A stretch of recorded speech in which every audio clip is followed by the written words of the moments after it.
di dunia Islam kita dikenalkan dengan istilah hukum Islam.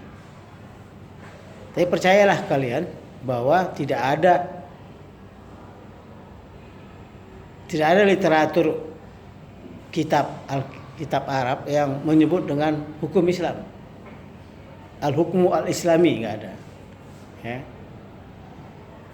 Hukum Islam di Indonesia itu diambil dari terjemahan Islamic law. Yang anehnya diterjemahkan dengan istilah hukum Islam.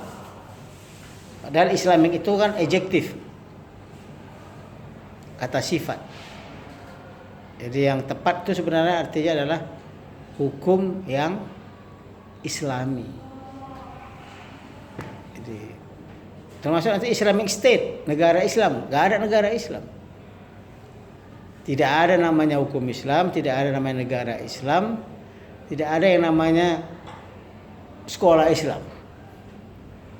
Karena Islam itu nama agama. Oke. Ya. Inna dina andallahi al-Islam. Pakai al-Islam, bukan Islam, al-Islam. Jadi Islam sebagai kata benda, noun, ism. Sedangkan Islamic itu kata sifat atau naat bahasa Arabnya. Jadi arti yang tepat itu adalah hukum yang Islami.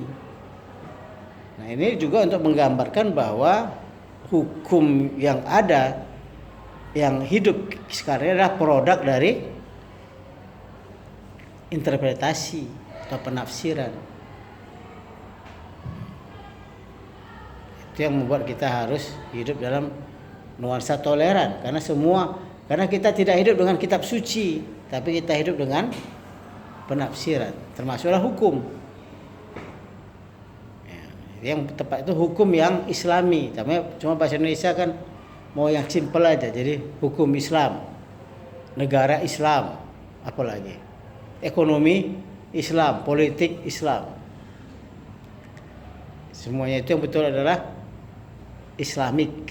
Jadi Islamic law itu artinya adalah hukum yang bersifat Islami karena dilahirkan dari para ahli hukum yang Muslim.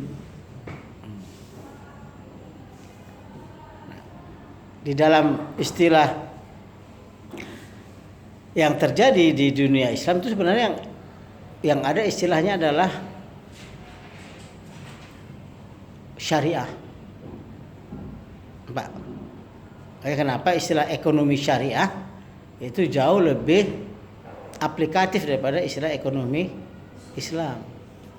Karena sistemnya syariah. Ya. Jadi syariah itu apa? Syariah itu adalah